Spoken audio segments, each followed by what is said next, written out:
안녕하세요, 여러분. 오늘은 진짜 중요한 이야기를 해볼 텐데요. 바로 미국 경제와 코인이 어떻게 연결되어 있는지에 대한 얘기입니다. 요즘 비트코인 차트 보면서 머리가 복잡하셨을 겁니다. 어제까지 오르던 게 오늘 갑자기 폭락하고, 뉴스에서는 연준이 어쩌고 금리가 어쩌고 하는데 도대체 무슨 소린지 하나도 모르겠고요. 그래서 오늘은 여러분이 궁금해하시는 모든 상황을 다 정리해드리겠습니다. 금리가 오르면 코인은 어떻게 되는지, 인플레이션이 심해지면 어떻게 되는지, 달러 가치가 떨어지면 어떻게 되는지요. 그리고 많은 분들이 믿었던 비트코인 반감기 사이클이 왜 깨졌는지, 진짜 시즌이 종료될 때 나타나는 징조 10가지도 알려드리겠습니다. 먼저 가장 기본적인 개념부터 시작하겠습니다. 여러분, 긴축이라는 말 많이 들어보셨죠? 뉴스에서 맨날 나오는 단어인데 정작 이게 뭔지 정확히 아시는 분은 많지 않으세요? 긴축을 진짜 쉽게 설명하면요, 나라 전체에 수도꼭지가 하나 있다고 생각해보세요. 그 수도꼭지에서 물이 나오는데 그 물이 바로 돈입니다. 수도꼭지를 활짝 열어놓으면 물이 콸콸 쏟아지죠. 이게 바로 돈을 많이 푸는 상태예요. 반대로 수도꼭지를 잠그면 물이 조금씩만 나오거나 아예 안 나오게 되고요. 이게 바로 긴축입니다. 돈의 흐름을 조이는 거예요. 그럼 이 수도꼭지를 누가 조절하느냐 하면요, 바로 미국 연방준비제도, 우리가 흔히 말하는 연준입니다. 연준은 미국의 중앙은행이에요. 우리나라로 치면 한국은행 같은 곳이죠. 이 연준이 수도꼭지를 어떻게 조절하느냐에 따라서 전 세계 경제가 흔들립니다. 왜냐하면 미국 달러가 기축통화이기 때문이에요. 전 세계에서 가장 많이 쓰이는 돈이라는 뜻입니다. 여기서 질문 하나 드릴게요. 수도꼭지를 잠그면, 즉 돈이 귀해지면 사람들은 어디로 갈까요? 위험한 곳으로 갈까요? 아니면 안전한 곳으로 갈까요? 대부분 안전한 곳으로 가기 마련이죠. 돈이 귀해지면 사람들은 위험을 감수하기 싫어합니다. 그래서 주식이나 코인 같은 위험 자산을 팔고요, 국채나 달러 같은 안전 자산으로 갑니다. 이게 바로 긴축이 코인의 직격탄이 되는 이유예요. 코인은 위험 자산 중에서도 가장 변동성이 큰 자산이니까요. 그러니까 긴축 이야기만 나와도 제일 먼저 맞는 겁니다. 핵심만 정리하면요, 긴축은 돈줄을 조이는 것이고, 돈줄이 조여지면 위험 자산부터 돈이 빠져나간다는 겁니다. 자, 그럼 이제 본격적으로 미국 경제 지표들을 하나씩 살펴볼게요. 첫 번째는 금리입니다. 금리라는 게 뭐냐면요, 쉽게 말해서 돈을 빌리는 데 드는 비용이에요. 여러분이 은행에서 대출받으면 이자를 내잖아요. 그 이자율이 바로 금리입니다. 연준이 금리를 올린다는 건 은행에서 돈을 빌리는 게 더 비싸진다는 뜻이에요. 예를 들어 볼게요. 작년에는 100만 원 빌리면 이자로 5만 원만 내면 되는데요, 올해는 금리가 올라서 10만 원을 내야 한다고 해봅시다. 그럼 사람들이 대출을 덜 받게 될 겁니다. 대출을 덜 받으니까 시장에 돌아다니는 돈이 줄어들고요. 돈이 줄어들면 소비도 줄고 투자도 줄어요. 여기서 중요한 건요, 금리가 오르면 안전한 곳에 돈을 넣어도 이자를 많이 받을 수 있다는 겁니다. 예전에는 은행에 100만 원 넣어도 이자가 만 원밖에 안 됐는데요, 금리가 오르면 5만 원을 받을 수 있어요. 그럼 사람들이 생각하는 게 뭐겠어요? 코인이나 주식 같은 위험한 데 투자해서 떨 필요가 뭐 있어? 그냥 은행에 넣어두고 이자나 받지 하는 생각을 하게 되는 거죠. 실제로 2022년에 미국이 금리를 엄청나게 빠르게 올렸을 때 비트코인이 어떻게 됐는지 아세요? 7만 달러에서 1만 6천 달러까지 떨어졌습니다. 거의 80% 가까이 폭락한 거예요. 왜 그랬을까요? 금리가 너무 빠르게 올라가니까 사람들이 코인에서 돈을 빼서 안전자산으로 옮긴 겁니다. 레버리지 거래하던 사람들은 청산당하고요, 신규 투자자들은 들어오지 않고요, 기존 투자자들도 겁먹고 팔아치웠습니다. 이런 악순환이 반복됐죠. 반대로 금리가 내려가면 어떻게 될까요? 돈을 빌리는 게 싸지니까 사람들이 대출을 많이 받습니다. 시장에 돈이 많이 풀리죠. 은행 이자도 낮아지니까 거기 넣어봤자 돈이 안 되고요. 그럼 사람들이 돈을 어디로 가져갈까요? 바로 주식이나 코인 같은 곳이에요. 조금 위험하더라도 수익률이 높은 곳으로 가는 겁니다. 2020년부터 2021년까지 비트코인이 엄청나게 올랐던 이유가 바로 이거예요. 코로나 때문에 연준이 금리를 거의 0에 가깝게 내렸습니다. 돈을 엄청나게 많이 풀었어요. 그 돈이 다 어디로 갔겠어요? 주식, 코인, 부동산 이런 데로 쏟아져 들어간 거죠. 비트코인이 1천만 원에서 9천만 원까지 올라간 게 우연이 아니라 돈이 너무 많이 풀렸기 때문입니다. 핵심만 정리하면요. 금리가 오르면 코인은 떨어지고 금리가 내려가면 코인은 오른다는 겁니다. 두 번째로 볼 건 인플레이션입니다. 인플레이션은 물가가 오르는 거예요. 똑같은 라면이 작년에는 1,000원이었는데 올해는 1,500원이 됐다. 이게 인플레이션이죠. 그럼 인플레이션과 코인은 무슨 관계가 있을까요? 여기서 재미있는 게 나옵니다. 인플레이션이 심해지면 사람들은 현금 가치가 떨어진다고 생각해요. 무슨 말이냐면요.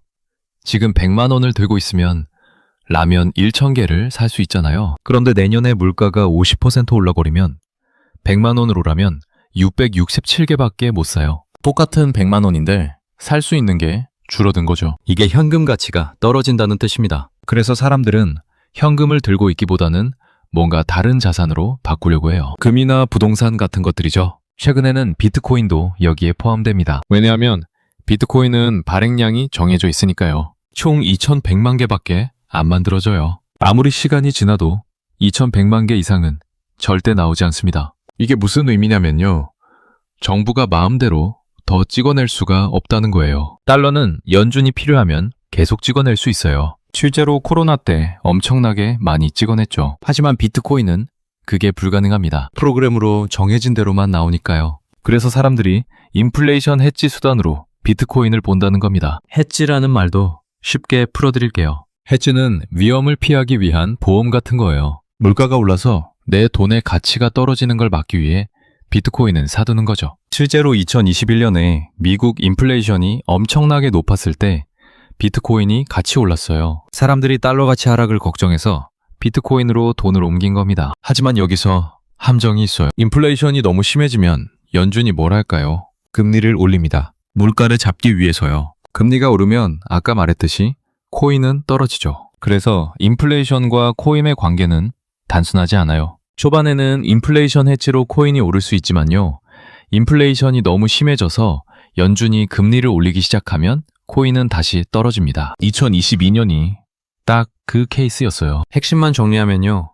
적당한 인플레이션은 코인에 긍정적이지만 너무 심한 인플레이션은 금리 인상을 불러와서 결국 코인에 부정적이라는 겁니다. 세 번째는 달러 가치입니다. 달러가 강해지느냐 약해지느냐도 코인에 엄청난 영향을 미쳐요. 달러가 강해진다는 건 다른 나라 돈에 비해서 달러의 가치가 올라간다는 뜻이에요. 예를 들어서 1달러가 1,000원이었는데 1,300원이 되면 달러가 강해진 거죠. 달러가 강해지면 어떤 일이 벌어질까요? 전 세계 사람들이 달러를 사려고 합니다. 왜냐하면 달러를 들고 있으면 가치가 계속 올라가니까. 그럼 다른 자산에서 돈이 빠져나와요. 주식에서도 빠지고 코인에서도 빠집니다. 그 돈이 다 달러로 가는 거예요. 실제로 달러 인덱스라는 게 있어요. 이게 올라가면 비트코인은 거의 항상 떨어집니다. 왜냐하면 비트코인은 대부분 달러로 거래되니까요. 달러가 강해지면 상대적으로 비트코인 가격이 내려가 보이는 거죠. 또 하나 중요한 건요.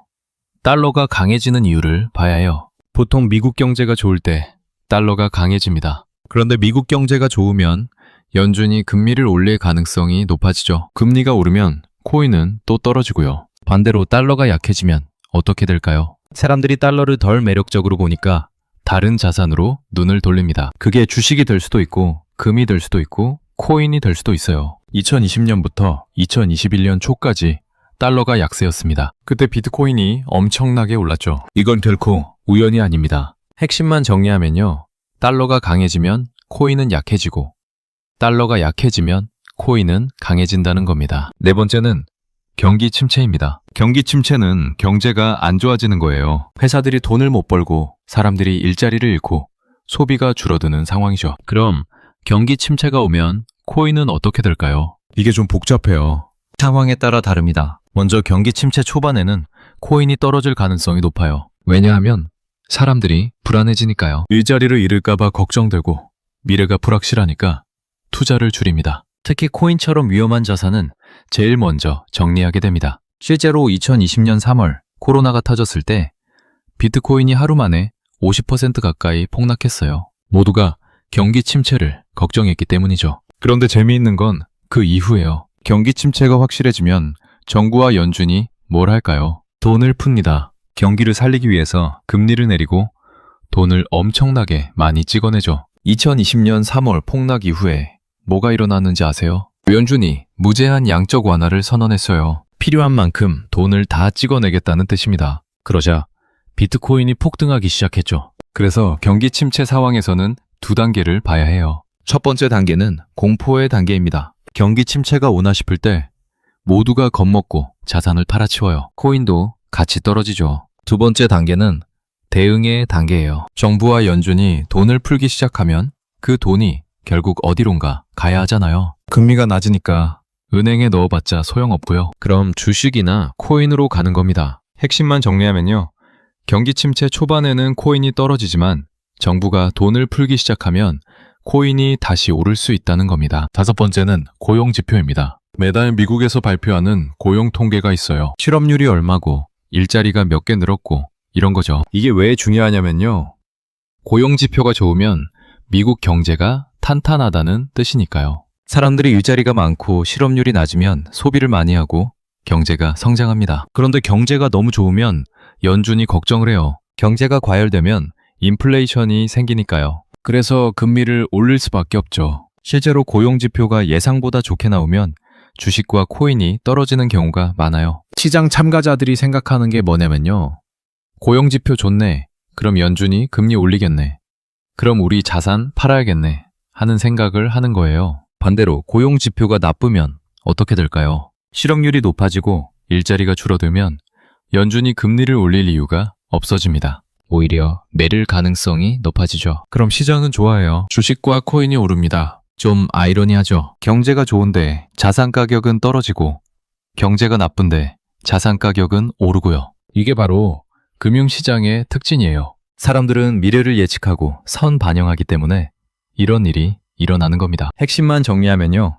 고용지표가 너무 좋으면 금리 인상 우려로 코인이 떨어지고 고용지표가 나쁘면 금리 인하 기대로 코인이 오를 수 있다는 겁니다. 자, 여기까지 미국 경제 지표 5가지를 살펴봤습니다. 이제 정말 중요한 이야기를 해볼게요. 많은 분들이 믿고 있던 비트코인 반감기 신화가 깨진 이유입니다. 여러분, 비트코인 반감기라는 말 들어보셨죠? 4년마다 한 번씩 채굴 보상이 절반으로 줄어드는 이벤트예요. 비트코인을 채굴하면 보상으로 비트코인을 받아요.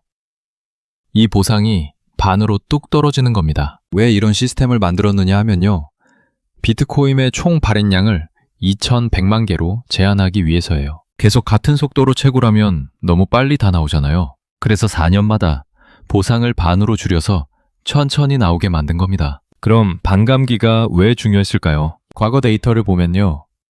반감기 이후에 비트코인 가격이 폭등했습니다. 2012년 첫 번째 반감기 이후 1년 동안 가격이 7000% 올랐어요. 2016년 두 번째 반감기 이후에는 291% 올랐고요. 2020년 세 번째 반감기 이후에는 541% 올랐습니다. 이게 뭘 의미하느냐 하면요.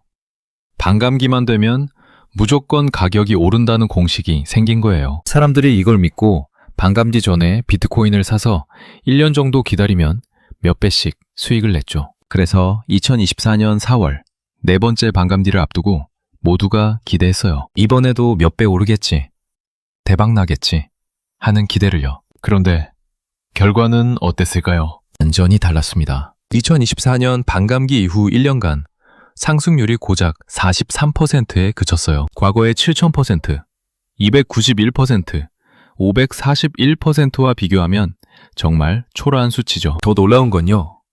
반감기 이전에 이미 가격이 최고점을 찍었다는 겁니다. 2024년 3월에 비트코인이 73,000달러까지 올랐어요. 반감기면 4월이었는데 한 달 전에 이미 고점을 찍은 거죠. 과거에는 반감기 이후 1년에서 1년 반 사이에 고점이 나왔어요. 그런데 이번에는 반감기 전에 고점이 나온 겁니다. 완전히 패턴이 바뀐 거예요. 그래서 많은 전문가들이 이제 반감기 사이클은 끝났다고 선언하기 시작했어요. 실제로 설문조사를 했더니 52%가 반감기 모델이 더 이상 유효하지 않다고 답했습니다. 그럼 도대체 왜 이런 일이 일어난 걸까요? 왜 반감기 신화가 깨진 걸까요? 첫 번째 이유는 비트코인 ETF 승인입니다. 2024년 1월에 미국에서 비트코인 현물 ETF가 승인됐어요. 이게 정말 엄청난 사건이었습니다. ETF가 뭐냐면요. 쉽게 말해서 주식처럼 거래소에서 사고 팔 수 있는 상품이에요. 기존에는 비트코인을 사려면 거래소에 계좌를 만들고 복잡한 과정을 거쳐야 했어요. 그런데 ETF가 생기니까 일반 증권 계좌로도 비트코인에 투자할 수 있게 된 거죠. 이게 무슨 의미냐면요. 기관 투자자들이 대거 들어올 수 있는 문이 열린 겁니다. 원기금, 보험회사, 대형 자산운용사 이런 곳들이 비트코인에 투자하기 시작했어요. 그러자 어떤 일이 일어났을까요? ETF 승인 소식이 나오자마자 비트코인 가격이 폭등하기 시작했습니다. 사람들이 미리 사두려고 한 거예요. 반감기는 4월인데 1월부터 가격이 오르기 시작한 거죠. 그래서 정작 반감기가 왔을 때는 이미 가격이 충분히 올라 있었어요. 기대감이 선반영된 겁니다. 두 번째 이유는 시장이 성숙해졌다는 거예요. 과거 비트코인 시장은 개인 투자자들이 대부분이었어요. 그런데 지금은 기관들이 엄청나게 많이 들어와 있습니다. 기관들은 개인과 다르게 움직여요. 감정적으로 사고 파는 게 아니라 데이터와 분석을 기반으로 움직이죠. 그리고 장기적인 관점에서 투자합니다. 2017년까지는 시장 규모가 30억 달러 수준이었어요. 그런데 2024년에는 1조 달러를 넘어섰습니다. 100배 이상 커진 거예요. 시장이 이렇게 커지고 성숙해지면서 변동성이 줄어들었어요. 과거처럼 몇 배씩 폭등하기도 어렵지만 폭락하기도 어려워진 겁니다. 세 번째 이유는 채굴 보상의 영향력이 줄어들었다는 거예요. 반감기의 핵심은 채굴 보상이 줄어든다는 건데요. 이게 시장에 미치는 영향이 예전만 못해요. 왜냐하면 매일 채굴되는 비트코인의 양 자체가 전체 거래량에서 차지하는 비중이 너무 작아졌기 때문이에요. 하루에 900개 정도 채굴되는데요. 거래소에서는 수십만 개가 거래됩니다. 채굴량이 반으로 줄어도 시장에는 별 영향이 없는 거죠. 네 번째 이유는 거시경제의 영향력이 커졌다는 겁니다. 과거에는 비트코인이 독립적으로 움직였어요. 반감기라는 내부 이벤트에 따라 가격이 결정됐죠. 그런데 이제는 미국 금리, 달러 가치, 인플레이션 이런 거시경제 지표들이 훨씬 더 큰 영향을 미칩니다. 아무리 반감기여도 연준이 금리를 올리면 가격이 떨어져요. 반대로 반감기가 아니어도 금리를 내리면 가격이 오르고요. 2024년을 보세요. 반감기 효과보다는 연준의 금리 정책, 트럼프 당선, 규제 완화 이런 외부 요인들이 가격에 훨씬 더 큰 영향을 미쳤습니다. 정리하면요. 비트코인 시장이 이제 성숙기에 접어들면서 과거의 단순한 패턴은 더 이상 작동하지 않는다는 겁니다. ETF 승인, 기관 투자자 유입, 시장 규모 확대, 거시경제와의 연동성 증가 같은 변화들 때문에 반감기 신화는 역사 속으로 사라지고 있어요. 그럼 이제 반감기는 의미가 없느냐 하면요.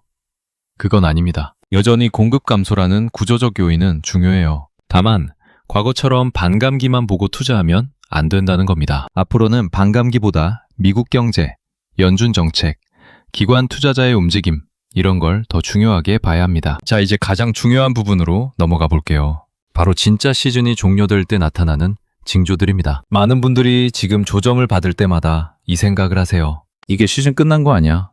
이제 다 끝난 거 아니야? 하는 생각 말이죠. 그런데 막상 진짜 시즌 종료가 뭔지는 잘 모르시죠? 오늘 제가 정확하게 알려드리겠습니다. 역사적으로 암호화폐 시장이 진짜로 무너질 때 나타났던 징조 10가지를 정리했어요. 이걸 알고 계시면 불필요한 공포에 휘둘리지 않으실 겁니다. 첫 번째 징조는 거래량의 급격한 감소입니다. 단순히 가격이 떨어지는 게 문제가 아니에요. 진짜 문제는 거래량이 사라지는 겁니다. 상승장이나 조정 구간에서는 가격이 오르락내리락 해도 거래량은 있어요. 사람들이 계속 사고 팔고 하니까요. 그런데 진짜 시즌이 끝나면 거래량 자체가 말라버립니다. 2014년 하반기를 보세요. 비트코인이 2만 달러에서 3천 달러까지 떨어졌을 때요. 거래량이 평소의 30% 수준까지 줄어들었어요. 아무도 안 사고 아무도 안 팔게 된 거죠. 그냥 시장 자체가 죽어버린 겁니다. 왜 이런 일이 일어나느냐 하면요. 사람들이 완전히 관심을 끊어버리기 때문입니다. 더 이상 희망이 없다고 생각하니까 거래 자체를 안 하는 거예요. 지금 상황을 보면요. 아직 거래량은 살아있습니다. 가격이 떨어질 때도 거래량이 터지고요. 올라갈 때도 거래량이 나와요. 이건 아직 많은 사람들이 관심을 갖고 있다는 뜻이에요. 두 번째 징조는 연속적인 하락 추세입니다. 한두 달 떨어지는 건 조정이에요. 하지만 6개월 이상 계속해서 떨어진다면 그건 다른 이야기죠. 진짜 약세장에서는 반등이 있어도 아주 미약합니다. 10% 떨어지면 2% 올라주고요. 다시 15% 떨어지고요. 이런 식으로 계단식 하락이 계속돼요. 2014년부터 2015년까지가 그랬어요. 비트코인이 6,000달러에서 200달러까지 떨어지는데 1년이 넘게 걸렸습니다. 중간중간 반등이 있긴 했지만요. 결국 계속 내려갔죠. 지금은 어떤가요? 떨어졌다가 다시 올라오고를 반복하고 있습니다. 이건 아직 건강한 조정 범위 안에 있다는 뜻이에요. 세 번째 징조는 알트코인의 완전한 붕괴입니다. 시즌이 끝날 때는 비트코인만 떨어지는 게 아니에요. 알트코인들이 80%, 90%씩 폭락합니다. 더 무서운 건요. 다시는 회복을 못하는 코인들이 속출한다는 거예요. 한때 시총 10위 안에 들었던 코인들이 100위 밖으로 밀려나고요. 거래소에서 상폐되는 코인들도 나옵니다. 2018년에 정말 많은 알트코인들이 사라졌어요. 그때 잘 나가던 코인들 중 지금까지 살아남은 게 얼마나 될까요? 절반도 안 됩니다. 지금 알트코인들을 보면요. 많이 떨어지긴 했지만 완전히 죽지는 않았어요. 여전히 커뮤니티가 살아있고 개발도 진행되고 있습니다. 이건 긍정적인 신호예요. 네 번째 징조는 레버리지 비율의 정상화입니다. 상승장에서는 사람들이 레버리지를 엄청나게 씁니다. 10배, 20배 레버리지로 거래하는 사람들이 많아요. 하지만 진짜 약세장에서는 레버리지 자체를 안 씁니다. 무서워서 못 쓰는 거죠. 펀딩비도 거의 0에 가까워지고요. 2018년 말에는 선물 거래량이 현물 거래량보다 적었어요. 사람들이 레버리지 거래를 완전히 포기한 겁니다. 지금은 어떤가요? 여전히 높은 레버리지 거래가 활발합니다. 청산이 자주 일어나는 것도 사람들이 여전히 레버리지를 쓴다는 뜻이에요. 다섯 번째 징조는 언론의 무관심입니다. 상승장에는 뉴스에서 매일 코인 이야기가 나옵니다. 비트코인이 얼마 됐다. 누가 코인으로 돈 벌었다. 이런 기사들이 쏟아지죠. 하지만 진짜 약세장에서는 언론이 아예 다루질 않아요. 코인 뉴스가 경제명 구석에도 안 나옵니다. 마치 존재하지 않는 것처럼요. 2019년에 비트코인이 3,000달러에서 13,000달러까지 올랐을 때도 언론은 조용했어요. 너무 오랫동안 코인이 죽어 있었기 때문에 아무도 관심이 없었던 거죠. 지금은 어떤가요? 떨어질 때마다 뉴스가 나옵니다. 비트코인 폭락했다. 투자자들 손실봤다. 이런 기사들이요. 이건 역설적으로 아직 사람들이 관심을 갖고 있다는 뜻이에요. 여섯 번째 징조는 기관 투자자들의 철수입니다. 진짜 약세장에서는 기관들이 발을 빼요. 암호화폐 펀드들이 문을 닫고요. ETF도 청산되고요. 대형 기업들이 비트코인을 매도합니다. 2018년에 수많은 암호화폐 헤지펀드들이 파산했어요. 기관 투자자들이 완전히 시장을 떠난 거죠. 지금은 오히려 기관들이 계속 들어오고 있습니다. 비트코인 ETF는 계속 자금이 유입되고 있고요. 대형 기업들도 여전히 보유하고 있어요. 이건 매우 긍정적인 신호입니다. 일곱 번째 징조는 채굴자들의 항복입니다. 비트코인 채굴을 하는 사람들이 있잖아요. 이 사람들이 채굴을 포기하기 시작하면 정말 심각한 겁니다. 채굴은 비용이 많이 들어요. 전기료, 장비값 이런 게 계속 나가는데요. 비트코인 가격이 너무 떨어지면 채굴해봤자 손해예요. 그럼 채굴기를 꺼버리죠. 해시레이트라는 지표가 있어요. 이게 채굴 파워를 나타냅니다. 진짜 약세장에서는 해시레이트가 떨어져요. 채굴자들이 항복한다는 뜻이죠. 2018년 말에 해시레이트가 50% 가까이 떨어진 적이 있어요. 그때가 진짜 바닥이었습니다. 지금 해시레이트를 보면요. 역대 최고 수준을 유지하고 있어요. 채굴자들이 여전히 비트코인의 미래를 믿고 있다는 뜻입니다. 여덟 번째 징조는 온체인 지표의 악화입니다. 온체인 데이터라는 게 있어요. 블록체인에 기록된 실제 거래 데이터를 분석하는 거죠. 진짜 약세장에서는 활성 주소수가 급감합니다. 사람들이 비트코인을 사고 팔고 옮기질 않으니까요. 거래소 이출금도 줄어들고요. 신규 주소 생성도 거의 없어요. 2015년에는 일일 활성 주소가 10만 개 수준까지 떨어졌어요. 정말 아무도 비트코인을 안 쓴 거죠. 지금은 일일 활성 주소가 100만 개 가까이 됩니다. 여전히 많은 사람들이 비트코인을 사용하고 있다는 뜻이에요. 아홉 번째 징조는 시장 심리의 완전한 절망입니다. 공포 탐욕 지수라는 게 있어요. 시장 참가자들이 얼마나 두려워하거나 탐욕스러운지 보여주는 지표죠. 조정장에서는 공포 지수가 올라가긴 하지만 완전히 절망 수준까지는 안 가요. 사람들이 여전히 희망을 갖고 있으니까요. 하지만 진짜 약세장에서는 몇 달 동안 계속 극단적 공포 상태가 유지됩니다. 사람들이 완전히 포기해버리는 거예요. 코인은 끝났다. 다시는 안 올라온다. 이런 분위기가 지배하죠. 2018년 말에 공포 탐욕 지수가 6개월 넘게 극단적 공포 구간에 있었어요. 모두가 절망했던 시기였습니다. 지금은 공포 지수가 오르락내리락합니다. 떨어질 때 공포 구간에 들어갔다가 올라가면 다시 탐욕 구간으로 가고요. 이건 아직 시장이 살아있다는 뜻이에요. 마지막 10번째 징조는 규제와 악재의 연속입니다. 진짜 약세장에서는 나쁜 뉴스만 계속 나옵니다. 거래소 해킹, 정부 규제, 사기 사건 이런 것들이 끊임없이 터지죠. 2018년에는 정말 악재가 많았어요. 거래소들이 파산하고요. 여러 나라에서 규제를 강화하고요. ICO 사기 사건들이 속출했습니다. 이런 게 몇 달 동안 계속됐어요. 지금은 어떤가요? 악재도 있지만 호재도 계속 나옵니다. ETF 승인, 기업들의 비트코인 도입, 제도권 진입, 이런 긍정적인 뉴스들도 많아요. 이 10가지 징조를 정리해 보겠습니다. 거래량 급감, 연속적 하락, 알트코인 붕괴, 레버리지 정상화, 언론 무관심, 기관 철수, 채굴자 항복, 온체인 악화, 완전한 절망.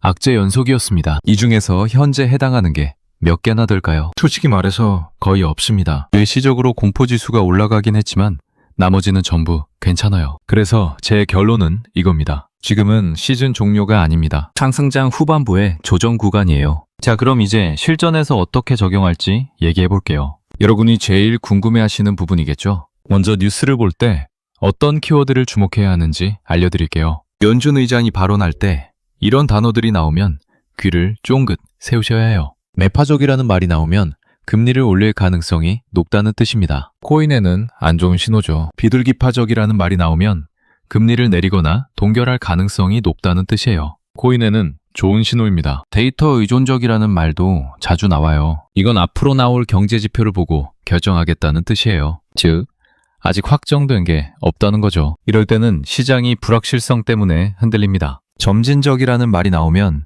금리를 천천히 조정하겠다는 뜻이에요. 급격한 변화는 없을 거라는 신호죠. 시장은 보통 이걸 긍정적으로 받아들입니다. 실제로 차트를 볼 때도 미국 경제지표 발표 시간을 체크하셔야 해요. 매달 첫째 주 금요일에 고용지표가 나오고요. 둘째 주 수요일에 소비자 물가지수가 나옵니다. 이날은 변동성이 엄청나게 커요. 지표가 예상보다 높게 나오면 코인이 순간적으로 폭락할 수 있고요. 낮게 나오면 폭등할 수 있어요. 이런 날에는 레버리지 거래 절대 하지 마세요. 청산당하기 딱 좋습니다. 그럼 어떤 상황에서 코인을 사야 할까요? 제 개인적인 생각을 말씀드리면요. 연준이 금리를 내리기 시작할 때가 좋은 타이밍이에요. 금리를 내린다는 건 돈을 풀겠다는 뜻이니까요. 하지만 여기서 조심해야 할 게 있어요. 금리를 내리는 이유가 뭔지 봐야 합니다. 경제가 너무 안 좋아서 급하게 내리는 거면 위험해요. 이럴 때는 오히려 현금을 들고 있는 게 나을 수 있어요. 반대로 인플레이션이 잡혀서 여유롭게 내리는 거면 좋은 신호입니다. 경제도 괜찮고 금리도 내려가니까 돈이 위험 자산으로 갈 가능성이 높아요. 또 달러 인덱스도 꼭 체크하세요. 달러 인덱스가 고점을 찍고 내려가기 시작하면 코인에는 좋은 신호예요. 달러에서 빠져나온 돈이 다른 자산으로 가니까요. 인플레이션 지표도 중요합니다. 인플레이션이 너무 낮으면 경기 침체 우려가 있고요.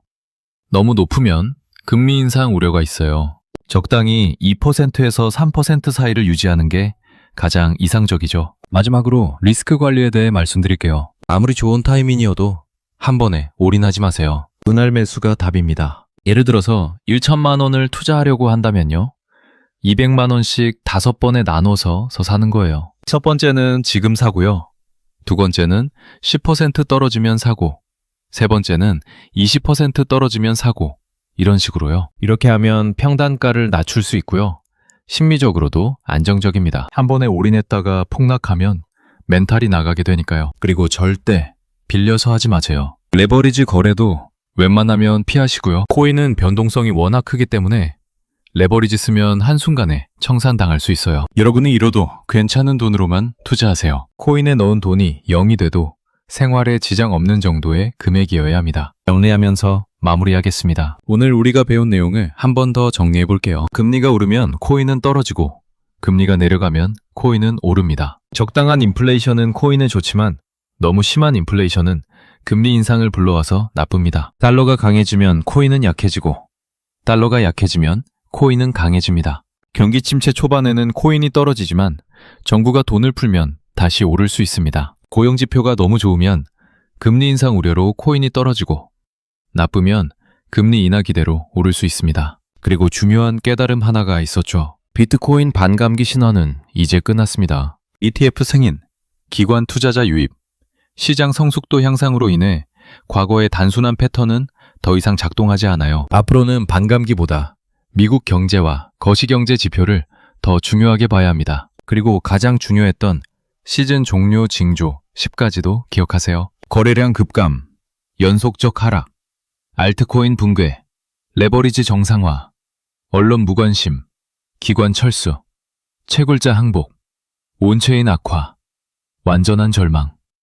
악재 연속이었습니다. 현재 상황은 이 중 대부분에 해당하지 않습니다. 그래서 지금은 시즌 종료가 아니라 조정 구간이라고 봐야 해요. 결국 핵심은 하나예요. 미국이 돈을 푸느냐, 조이느냐입니다. 돈을 풀면 코인은 오르고 돈을 조이면 코인은 떨어져요. 그럼 미국이 돈을 풀지, 조이지는 어떻게 알 수 있을까요? 연준의 발표와 경제 지표를 계속 체크하시면 됩니다. 뉴스를 볼 때 매파다, 비둘기파다 이런 키워드에 주목하시고요. 고용지표와 물가지표 발표일을 달력에 표시해두세요. 그리고 무엇보다 중요한 건 장기적인 관점입니다. 단기적으로는 미국 경제 때문에 코인이 널뛰기를 할 수 있어요. 하지만 장기적으로 보면 비트코인은 계속 성장해 왔습니다. 왜냐하면 근본적으로 비트코인이 가진 가치는 변하지 않으니까요. 발행량이 정해져 있고 정부가 마음대로 찍어낼 수 없고 전 세계 어디서나 사용할 수 있다는 특징은 계속 유효합니다. 단기적인 변동성에 휘둘리지 말고